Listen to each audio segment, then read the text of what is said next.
folks. Hey, listen, okay, so we're going to look at the Amy Fisher story here. I tried to do this on Twitter. I figured we started off with a little song. I'm not going in to do the song and do a whole video editing thing today. I just want to get this done, put it on here. We got fake news from hell over here. Illustrated by... Who's it illustrated by? It's by me. It's by Dr.Ben. It's one of my other comics. But we're not here to talk about my comics. So they're good. Go to my website. Go to the substack. You can get copies of all of them. PDFs. Download them. Print them out. Whatever. But hey, yeah. I went over to Twitter after I did my review of the second part of Palestine I was looking at. The Joe Sacco journalism book. And I told everyone, I'm going to go over to Twitter, try out the video spaces thing on there, and we'll take a look at Amy Fisher, the Amy Fisher story. And I tried it, and you can't do landscape. You can only do portrait video on Twitter. Or at least if you can do it landscape, I don't know how to do that. So, I kind of stumbled through it over there, and I wasn't happy with how it ended up. I'll leave it up over there. I don't know if you can still watch it. I don't know how it works. So, but I don't want to leave you all, because I'm sure that there are people here that were like, Amy Fisher, a comic book about Amy Fisher? That's right. And it's not just, it's from He Shed. I can't talk. He Said, She Said Comics presents First Amendment Publishing. This is issue number 1. The Amy Fisher story. But hey, it's not just that. Flip it over. And it's the Joey Buttafuoco story. And look, finally, in his own words, a full color Amy pinup is inside as well. Finally, her story in her words. I know the Amy Fisher part is fun. But maybe let's start with the Joey Buttafuoco story, because what I found, I'm gonna kind of spoil the story a little bit. For one, this was back in the 90s. It was like the big tabloid story, right? Was the Joey Buttafuoco and Amy Fisher. I didn't follow whatever the story was back then. I was a teenager, and I just remember thinking that his name was funny. I mean, Joey Buttafuoco. That sounds like you're saying something dirty or something. Imagine that's your name, Mr. Buttafuoco. Anyways,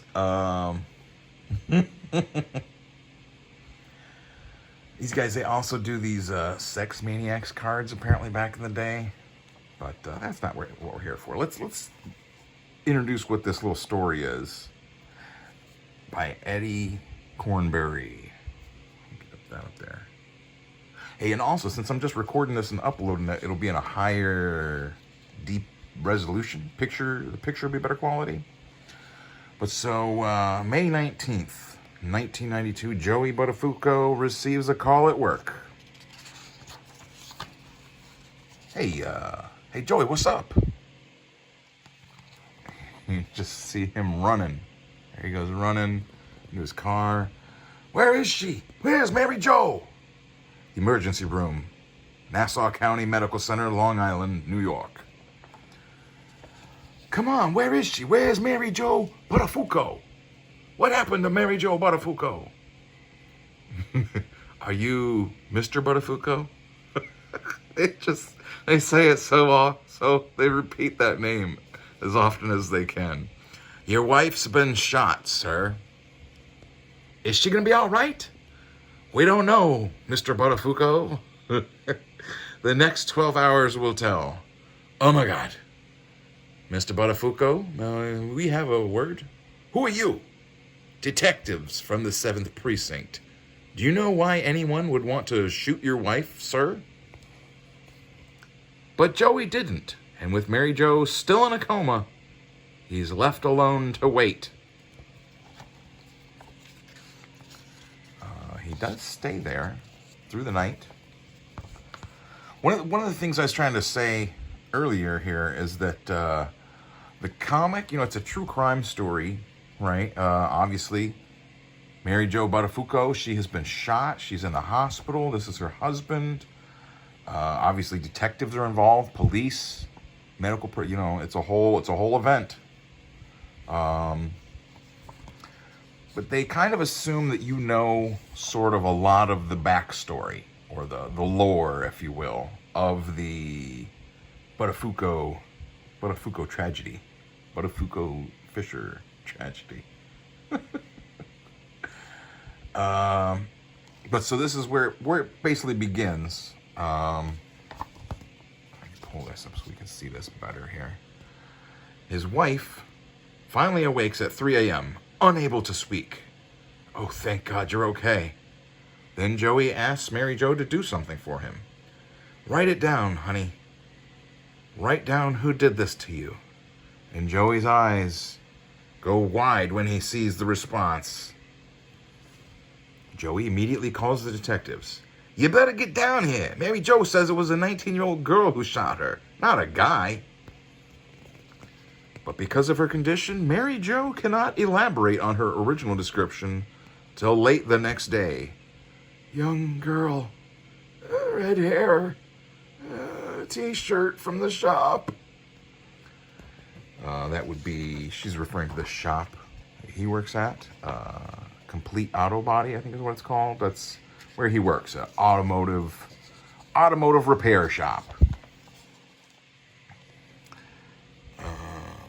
Then this is where it really kicks off. Oh God, I know who it is. I only gave out one Complete Auto Body t-shirt, and that was to Mr. Fisher's daughter.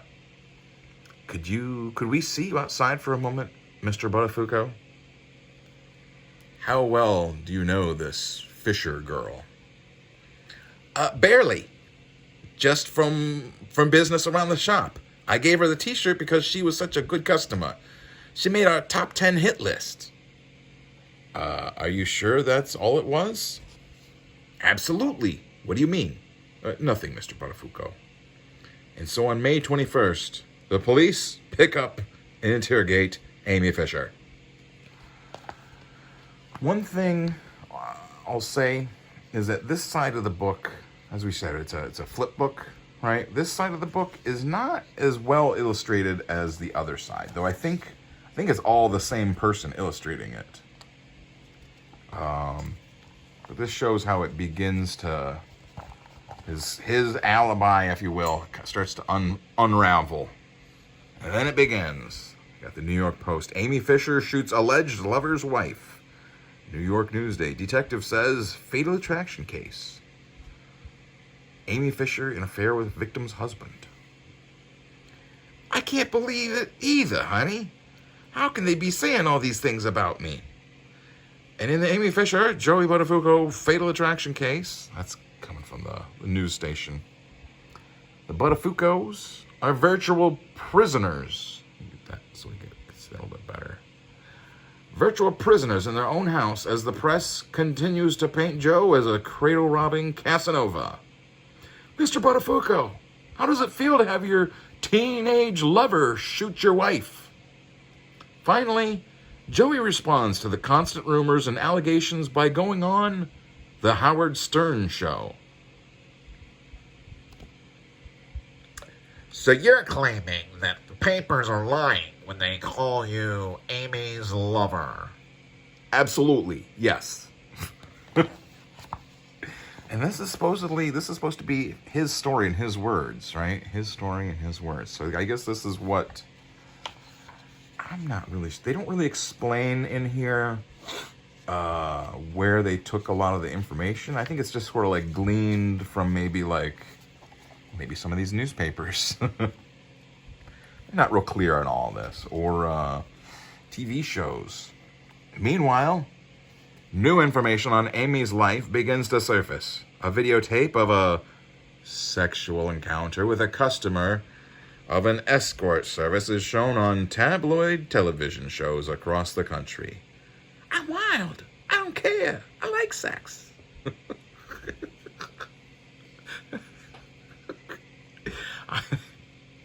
There's there's we'll get to the end. We'll get to the end of this and I'll start elaborating on what I know about this. And with the aid of Amy's lawyer, the press now reports it was Joey who involved Amy in prostitution. Why don't you go ask her pimp, Joey Buttafuoco?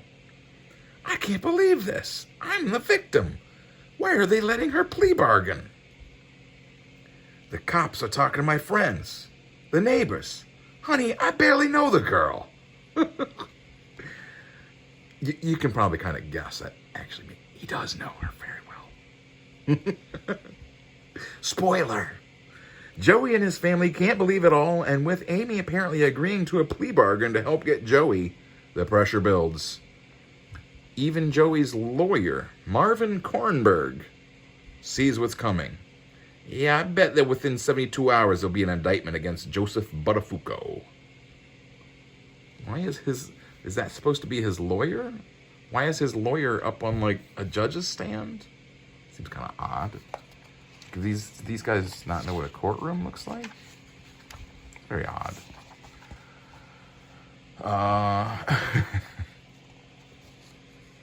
And then on September 24th, the day after Amy's plea bargain in court, and with Joey's indictment imminent, a break in the case. A videotape which seriously damages Amy Fisher's credibility and must compromise the DA's case against Joe Buttafuoco. A secretly made videotape of Amy with local gym owner Paul Makeley paints Amy as a grasping and an unreliable witness. Her stability is even further called into question by her ensuing suicide attempts. I don't feel it was genuine. Why didn't she go to the hospital until hours later?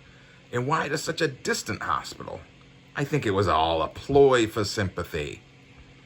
Finally, the DA's office makes its position clear. Her credibility is so damaged by everything she has done before and after the shooting of Mary Jo Buttafuoco that she is virtually useless and unbelievable as a witness. And suddenly, the case against Joey Buttafuoco is dropped. I believe in my husband, and I have won, and I have from day one. It's over now. I'm very relieved and happy that this is finally over. It's a done deal.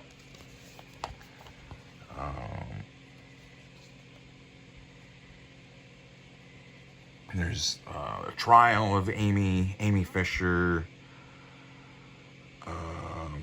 The judge says that for many months you had stalked, this is the judge talking to Amy Fisher. For many months, you had stalked Mary Jo Buttafuoco like a wild animal stalking its prey.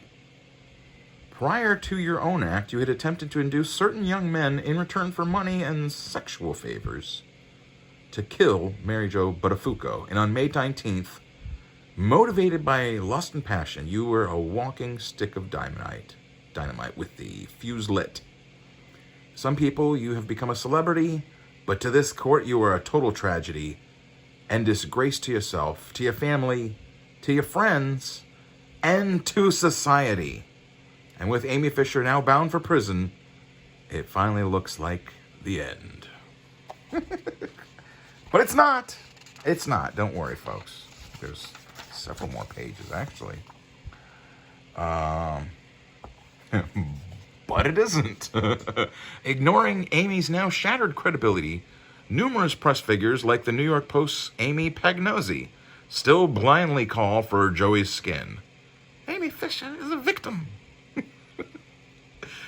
Until the Buttafuocos decide enough is enough, accepting an offer from the talk show host, Phil Donahue. The Buttafuocos and their lawyer appear on the Donahue show in an attempt to set the record straight. If you weren't involved with her, why did she keep coming back?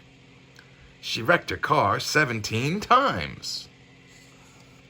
But because Phil chooses not to air both sides of the story, the program is little more than an attack on Joe Buttafuoco. Mary Jo, you have to wake up. Well, Joey, you taught me one thing. From now on, I fix my daughter's car myself. I think Amy shot the wrong Buttafuoco and aimed too high. He does. I think he gets a decent likeness of Donahue there. I don't know if anybody today even remembers who Phil Donahue is. And it continues going. Public sentiment remains against Joey, managing to secure tickets for his 9-year-old daughter to attend Saturday Night Live. The girl is forced to endure media opportunist Madonna pass judgment on her father. Fight the real enemy. I'm generally not too much of a critic of Madonna. I'm not a big fan of hers. I usually let her slide on whatever she's doing. But that's kind of lame, because she's ripping a picture of Joey Buttafuoco in half. Recently, there had been a thing on, not recently, but back then recently, there had been a thing on Saturday Night Live where Sinead O'Connor, may she rest in peace as well, Sinead O'Connor ripped up a picture of the Pope while she was performing. And then she was banned from the Saturday Night Live show because they thought that was just too much. Can't rip up pictures of the Pope. Oh. So Madonna comes on and rips up a picture of Joey Buttafuoco. Like, okay. It says that 2 days after the Saturday Night Live incident, Joey is shot at by an unidentified assailant while working in his body shop. He also goes on to the Larry King Live show to talk about all this nonsense. What? Imagine that's what the shows are, is Larry King Live, Phil Donahue, Madonna, everyone is running with the Joey Buttafuoco story. The 90s were a lot different than nowadays. Nowadays, if someone has an affair, even with an underage kid, it's not going across the airwaves. Not some guy from an auto body shop having an affair with a 17-year-old, 18-year-old, whatever she is. Like, no one cares. We're past this kind of exploitation.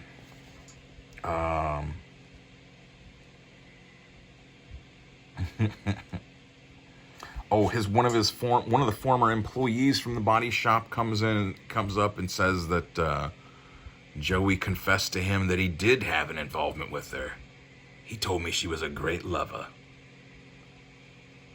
I think it says it reopened. Yeah, they reopened the case against Joey. This just has, this ends with the case remains open. So, it has the cast of all the different characters. It kind of, for being a true crime story or true crime comic, what I got from this was a lot of things of like what not to do, because it kind of detracts from like the seriousness, but like how much of the reader can like be like, oh man, this is a good adaptation of the story of the crime of the nonfiction event. Every person in the cast: Patty Ann Brown, clueless Barbie doll who masquerades as a TV journalist on News 12 Long Island, carries herself like she's Diane Sawyer while sporting the sloppiest spinster hairstyle in the history of broadcast news. Casper Buttafuoco, founder and owner of Complete Auto Body, where Joey works. The Buttafuoco family patriarch. He must be very proud. Joey Buttafuoco. Evolution gone awry. Every one of them has got, except for Mary Jo, the case's only true victim, a strong, intelligent woman who, for reasons of her own, remains married to her lesser half. Robert Buttafuoco, Casper's other son, strike two. This one is funny. Manages a Long Island band, Virgin Steel, who provided the soundtrack for one of the Amy movies, Joey's Frank Stallone.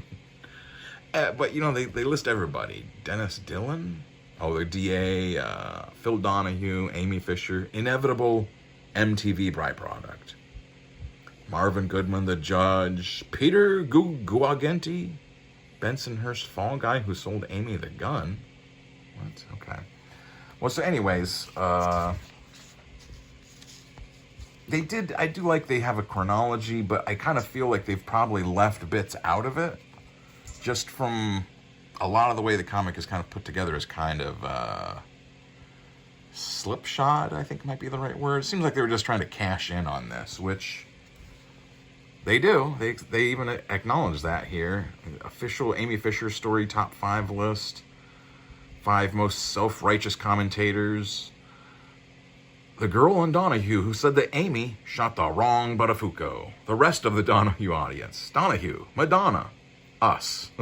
Us, they mean, I assume, the people doing this comic.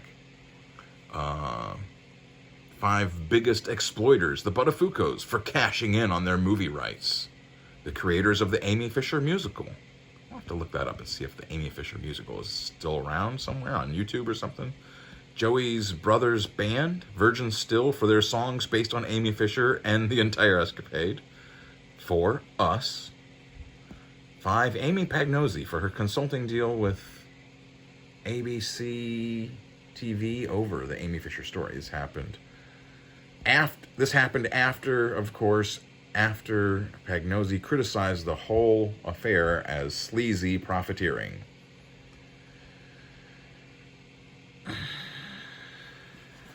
So anyways, some of these are funny. Five biggest Long Island bimbos. I don't like this one because Patty Ann Brown, I think that's somebody in the case.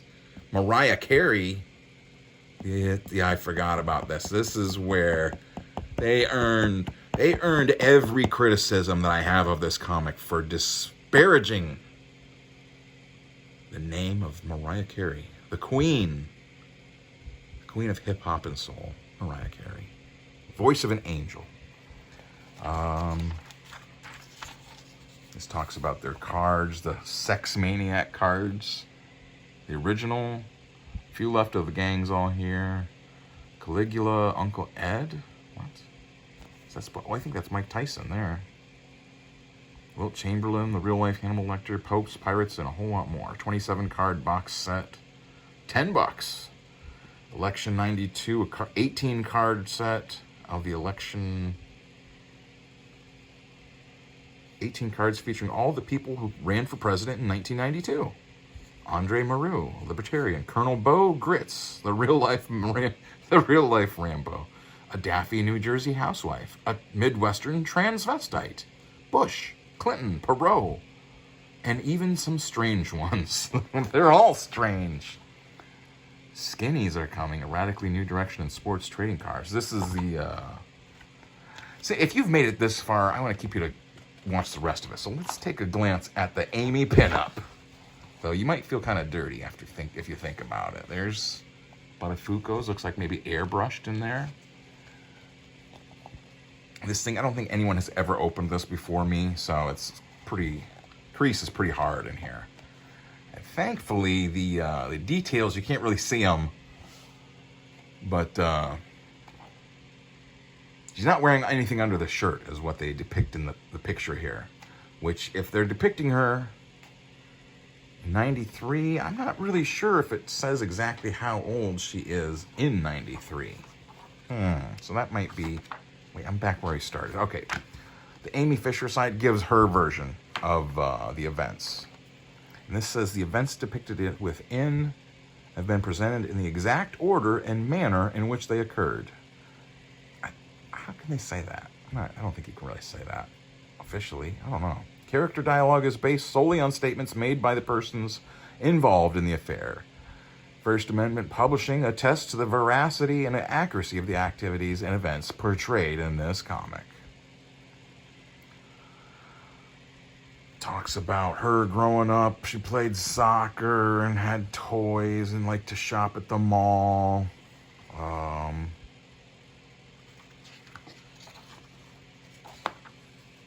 this is what I got hung up on before. Let's show this artwork by Michael Appice, written by Algernon Charles Swinburne. So I think actually, geez, there's mosquitoes getting in here. I think that's a different person than the other side. What was the other one? Just for reference, I like the nerd things. Yeah, Eddie Cornbury.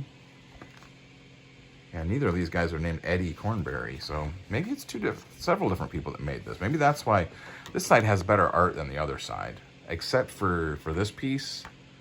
For one, like the perspective is off, like actually like really off. Now that I look at it, I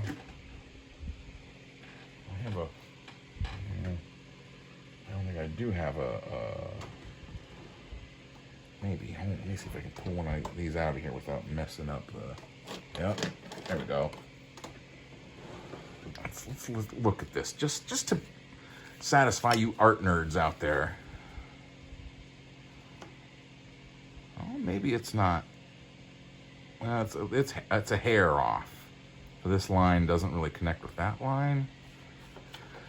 But more than that, this is supposed to be Amy standing here, gun smoking in front of Mary Jo Buttafuoco.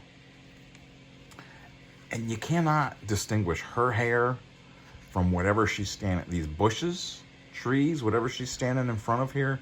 There's no distinction.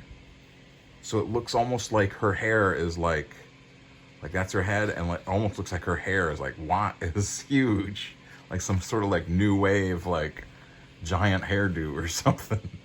That's not what her hair looks like though. This is just a normal looking girl, you know. Let me pull that up so you guys can see it exactly what I'm talking about here. Look at, you know what I mean? It looks like they were trying to make some sort of distinction, maybe on the original art boards,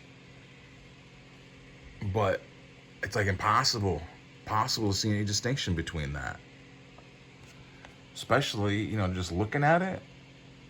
Where does her hair end and the trees begin? And the way the lady is laying behind her, like I said, is just, it's not right. It's off. It's perspective, it's scale, something. It's off. A lot of the other pictures, though, are pretty good. You know, this picture of her being interrogated. Let's go over it again, Amy, from the top. How many times do I have to tell you? Until we get it right. All right, it was my father who first introduced me to Joey Buttafuoco. When we took my car to his shop in Merrick for repairs. Here comes my little princess now. Our first encounter was when I was 16, when Joey drove me home. I showed him my bedroom. He pushed me on the bed and started kissing me and taking off his clothes. I felt like I had no control over the situation. Joey, I don't know about this. Look, he looks like a creep there. It's a good depiction of what you would imagine a guy in his 40s in the bedroom of a 16-year-old would look like. Yeah, let me kiss you. He looks like a creep. Ugh. I guess we're just kind of going over this whole thing because the more I look at it, the more fun I have with it, because it's just such an odd artifact from, what is this, from 92? 93? Whatever year this is from. 1993. It's such an odd artifact from then. The big glut of comics that came out in 1993. So I don't want to spend too much time. I guess, you know, we'll leave some of this kind of up to you if you want to go hunt this down. If you're really that into finding out the whole Amy Fisher story here. She talks about how they would go to hotels, and we even used the apartment above Joey's body shop. We had a lot of fun. We went out to eat, spent time on his boat. Look at that. That's not a good boat. Which is it coming towards us?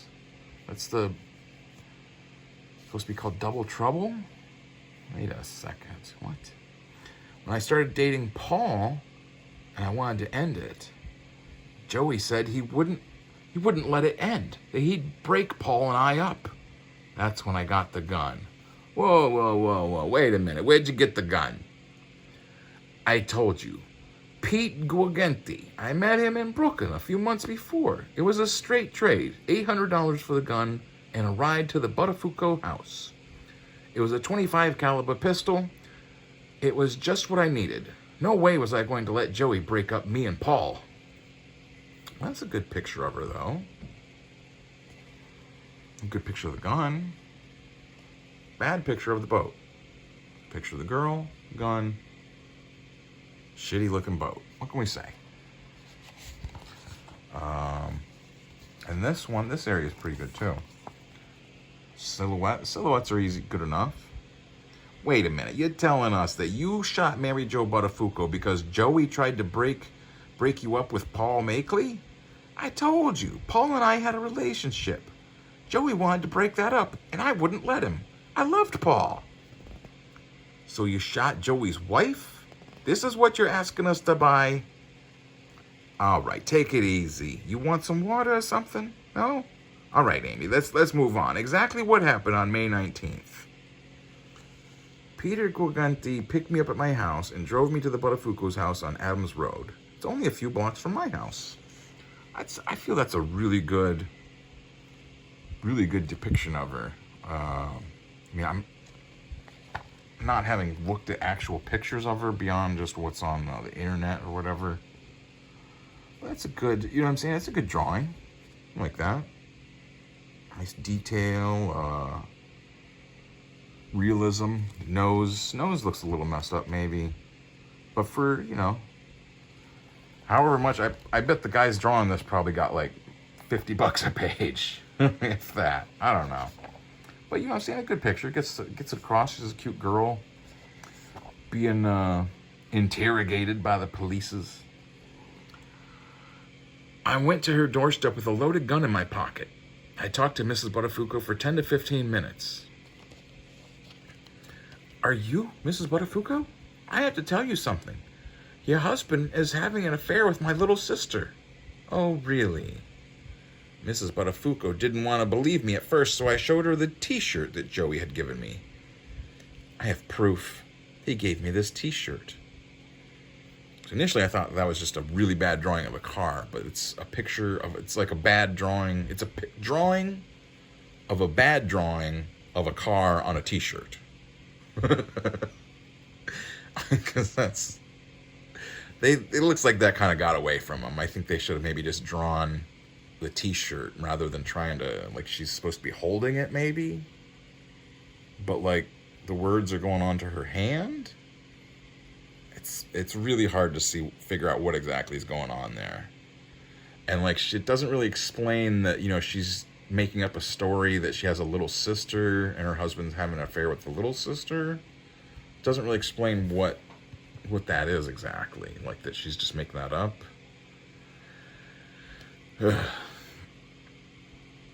But she still didn't want to believe me. Finally, she turned around to walk away, so I hit her. Okay, and the lettering, I don't know, I think the lettering could definitely be a lot better, actually. And this page, too, is the other one that bothers me, because what the hell is this? Amy Fisher's supposed to have the shirt on. She's saying here, I was so mad, I went to hit her again, and the gun went off. She fell on top of me. I hit her twice and ran away. And the next thing I know, you guys are dragging me down here. Like, what is this? Let's pull this up closer so the viewers at home can see. Understand what I'm saying here. This is the sorts of things that bother me when you cannot make out what a picture is. For one, the gun, we've lost any control of a good depiction of the gun. On the ground, this is supposed to be Mary Jo. The person with the hat is supposed to be Amy. It's like, it looks like she's maybe like body slamming this lady's hand. What is that? Blood, a little puddle of blood. Her hand is looking, it's like cubist or something, some sort of abstract depiction of two women wrestling in a pretend story from Amy Fisher. Like, is this her leg? Is that her arm? See what I'm saying? It's really hard to figure out what exactly this is depicting. It's like, and where's Mary Jo's head? Her head is underneath her or something? Like, You see what I'm saying? Like, it just does not, none of it fits together. And it doesn't, this is the other thing, it depicts them on the porch. Right? We can tell it's a porch, railing, bushes in the background, boards. But if we flip back to the beginning here, they're not on the porch. It looks like they're in the driveway. You know what I'm saying? So there's no, it's like, not a consistency there. And here she doesn't have a hat. Why doesn't she have a hat here if she has a hat there? Did she say that she was wearing a hat? You know what I'm saying? Like, there's so many questions that, like, it really doesn't answer, and it's like, it's not like letting the reader figure them out. It's just kind of leaving the reader, like, being confused. This is Amy's. From there, Amy's story enters the New York judicial system. She's represented by Long Island defense attorney Eric Nyberg, well known for representing other high-profile defendants like Richard Angelo, the Angel of Death, Hospital Killer, and James Triano, accused in the infamous Long Island Satan murders. With Amy held on bail for the astronomical sum of $2 million, Nyberg goes to work. He manages to secure the bail from KLM Productions, a relatively unknown Long Island film production house. Amy Fisher isn't going to get one dime from this. All I was negotiating for was her release from prison. Kind of a lawyer is that? They're already throwing you under the bus. Agreeing with the authorities to help prosecute Joey Buttafuoco for statutory rape, Amy is allowed to plea bargain to the charge of first-degree assault. The gun went off, I guess. Obviously, I shot it. But then it happens. The night before her confession in court, Amy had visited her trusted boyfriend, Paul Makeley, at his gym. Makeley had secretly videotaped their encounter and sold it to a local TV show.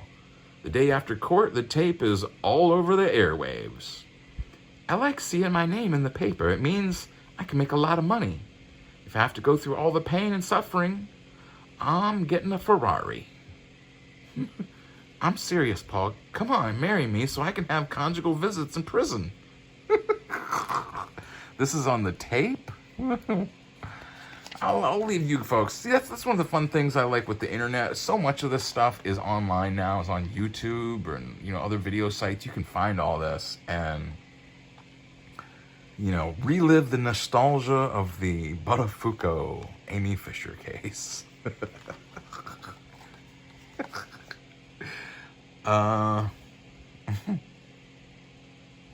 The strain from recent betrayal proves too much for Amy. On September 21st, she is found on the floor of her bathroom after attempting suicide by an overdose of tranquilizers.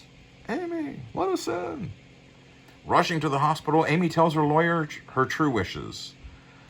Let me die. Just let me die.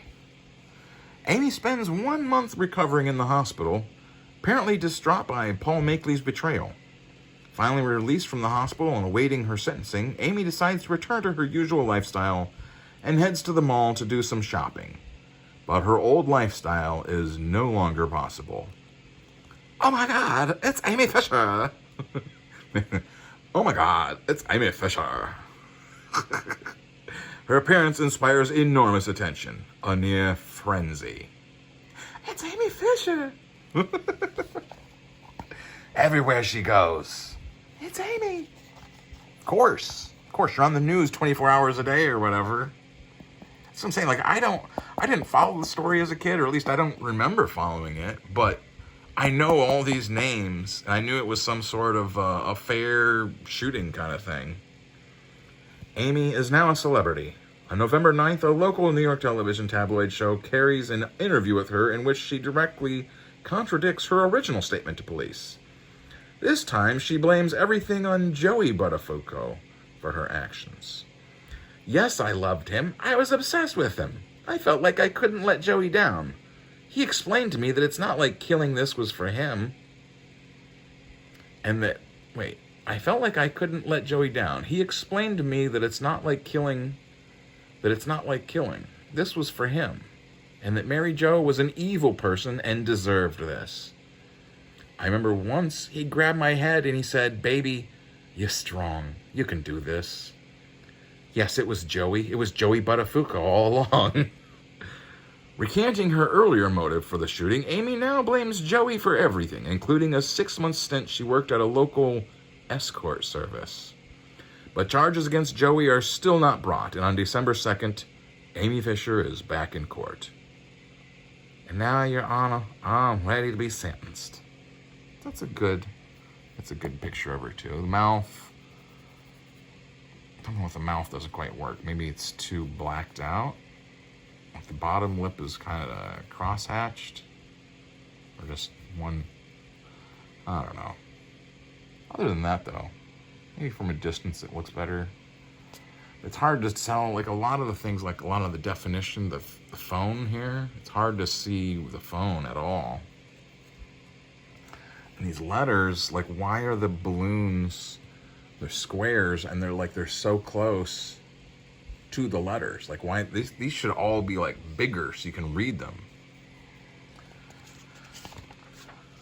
And then that's the end. The next page, Amy is remanded to Bedford State Prison in Westchester, New York to serve maximum 5 to 15 years. Upon arrival, prisoner 92G1794 plans to use her incarceration to earn her college degree. But again, there are problems.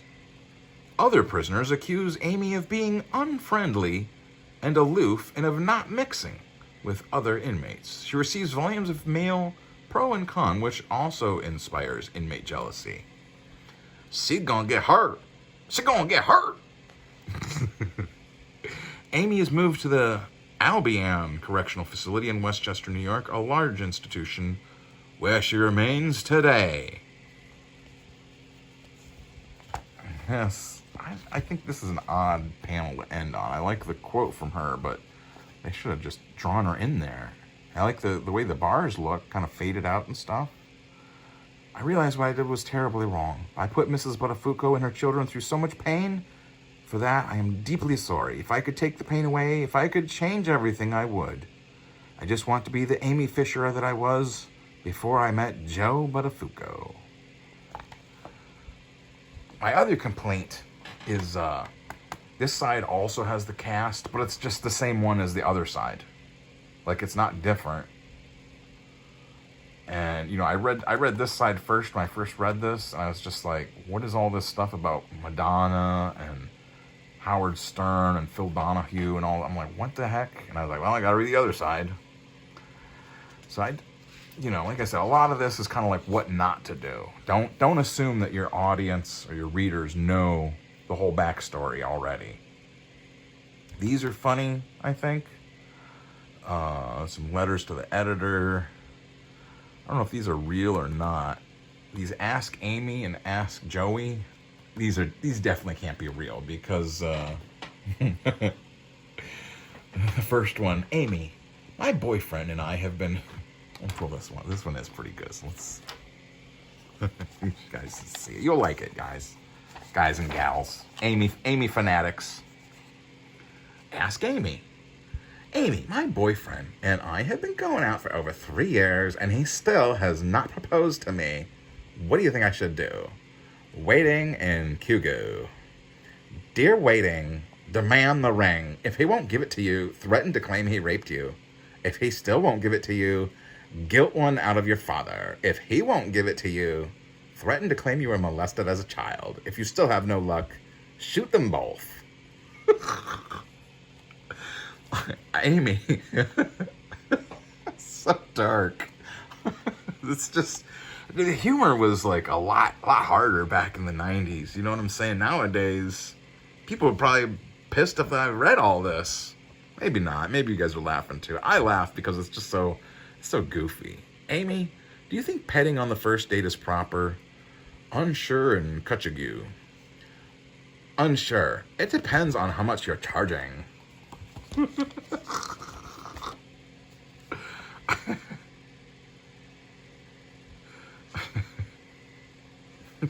This one.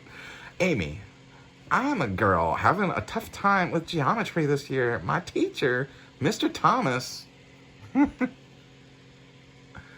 says if I don't get above a 90 on the final, he might fail me and I wouldn't pass 11th grade. What should I do? Scared and spionk. Scared. The first thing you do is start wearing your 5th grade sweaters again. If Mr. Johnson still thinks you might fail, threaten to tell his wife you're having an affair with him. If he fails you, grab your father's hunting rifle, a copy of I Don't Like Mondays, and head for the highest point in town. You'll get the idea. The ones are with Joey. As we discussed earlier, the auto body shop was his father's. He worked there. So this one is Joey. I'm 19, unemployed, less than brilliant, and I have no qualifications. What should I do? Nowhere in Nisagoku. Nisakugu. Nowhere. Start lifting weights, buy a Corvette, and ask Dad if he'll hire you.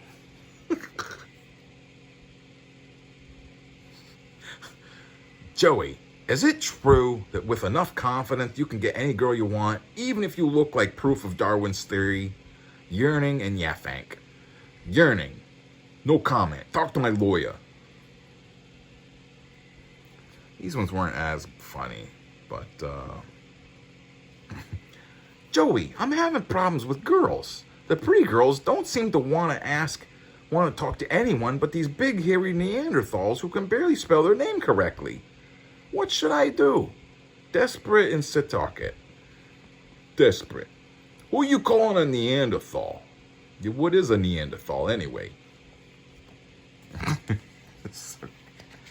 Oh, this tells you about the upcoming ones. If there's a Hell for Couples. Oh, maybe that isn't it. Oh, in the next issue, He Said, She Said Comics #2, Woody and Mia. Charles and Di. How about Clarence and Anita? Something, Judge Clarence Thomas, I think he's still on the Supreme Court, I believe. And there was this Anita, I can't remember the lady's name, but there was something about a Coke can and a pubic hair on the Coke can, I believe. I'll keep my eyes open for issue #2 and see what happens with that. More ads for their comics or their cards. It's the same ad as on the other side. Look at that. That's dumb. Another peek at the, this I'm saying, this, it's a pretty nipply picture of her. And if this is from the time when she's like still underage, isn't that kind of like, kind of gross? How did this stuff like this was on the stands? Nobody, things were crazy back then. Anyways, that's Amy Fisher's story. I've spent almost like an hour talking about this dumb comic. So before we go, I will repeat my claim, my promise to you, my dedicated viewers. Once we get up to 500, which is 500 subscribers, I guess we'll have to wait for, maybe go a little over 500. So you can get monetized, you can have commercials, you can catch super chats, all that stuff. Once we hit that magic number, YouTube subscribers, busting out the tools, torture tools. We're gonna crack this baby open. The CGC 5.5 Arcade, the Comics Review #2 from 1975. Kastner and Cohen stories, Robert Crumb cover and art, Shelton Griffith, Spiegelman, Deitch, and Lynch art. Classics Illustrated parody, Average Day on Mission Street, Centerfold by Spain Rodriguez. R. Crumb on Modern America. Paul Krasner and Letty Bruce, Comics, Fiction, and More. I've never seen this, never read this. Obviously, it's been in this thing. Okay, that's a pretty cool cover. This big old monster lady. Again with the nipples. Maybe it's a theme. Who knows? But another great cover by R. Crumb. I love the sense of depth he's able to put into pictures. But we will open this up live. It's not open now. I don't know if we have to have a notary present to notarize that it's not open. The back has got this Art Spiegelman cartoon. not open. I don't know how to prove that it's not opened. You guys have to take my word, and I'll have someone else here to assist me in with the excavation. But we'll make a whole fun show of it. We'll get out some tools and implements of destruction, tear this thing a whole new one. That's my promise to you. Get us that magic number. Get us that magic number, 500 subscribers. I think we're at like 225 or something right now. So only need another like couple hundred subscribers. We'll be there. So, tell your friends, tell your enemies, whatever. Share it on your Twitters or your Facebooks or TikToks. I don't have anything on TikTok. I don't use that on my phone. I have enough problems just trying to keep up with YouTube and keep up with my hygiene. But get us there. We'll put on a fun show. We'll have everybody here, and we'll rip this thing open. Like I said, it's sealed. Look at that. It's sealed. It's not coming loose. I don't know how we'll do it. Maybe that'll be the thing, is we'll put in like a poll or something. People can vote. Should we attack it with the sword? Get a blowtorch? Hire a gunman, maybe? Who knows? Maybe attack it with a sledgehammer. I don't want to damage the comic itself, but we'll figure it out. We'll figure it out once we get a little bit closer. Till then, like I said, keep reading comics. Go over to my Substack. You can get copies of Fake News from Hell is on there. How to Draw Comics 1963 Way is on there. What else? That weird the Space Jam, the old Bugs Bunny doujinshi, the adult one is on there. You can download that I didn't make.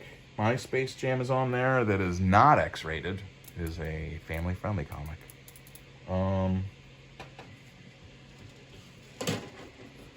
Copies of Relaunch, Tartarian Empire. I'm taking a break from continuing my Relaunch comic because I'm working on a true crime comic strip that I'm doing. It's definitely what I need to work on right now. Just not in the right mindset for Relaunch. Though I have a lot more of it done, but not scanned into the computer or finished or anything like that. But this story will be continued. I'm not gonna not do it. We gotta find out what happens with the lady with Relaunch. We gotta find out what happens with Relaunch, what happens with the cat nurse. We gotta find all these things out. Right now there's a lot of shit going on, and it's time. I made a promise to somebody that I gotta tell my story, and so that's what we're gonna be doing. You guys are gonna like it. It's gonna be exciting. It's gonna be online on. I'm initially gonna host it on probably like Twitter or Substack or whatever, and then share it to all the other websites. I'll have a whole system set up for it once we get going with it, but I haven't set the day for when we're gonna start running it yet. But you guys will like it. Stay tuned. Of course, we'll be covering it here on the Dr.Ben Relaunch. Your favorite show channel on the YouTube. Hey, that's what we are. So, like I said, folks, don't do anything I wouldn't do. Keep reading comics and come back. Oh, yeah, come back again tomorrow. The River will be here in the studio. Sam will be here, and we're going to be talking about comics. I'm going to entrust to him a copy of Palestine that I covered. I'm going to trust this to him, and we're going to let him read it for a couple weeks or however long it takes him to read it. Since we did the live streams, I covered my perspective on the book. I want to get Sam's perspective, so we'll talk about that. Maybe we'll see. I'm not sure what all we're going to cover tomorrow, but it'll be fun. Always fun to have Sam in the studio. Got a obsessive eye for detail that I do not. you know, I tend to gloss over things. So it's always fun to have Sam here, get his perspective, get his input, and hope you'll join us. Probably 4 o'clock, 5 o'clock. I'm not sure when he's getting here. We'll see. So thanks for watching, folks. See you next time.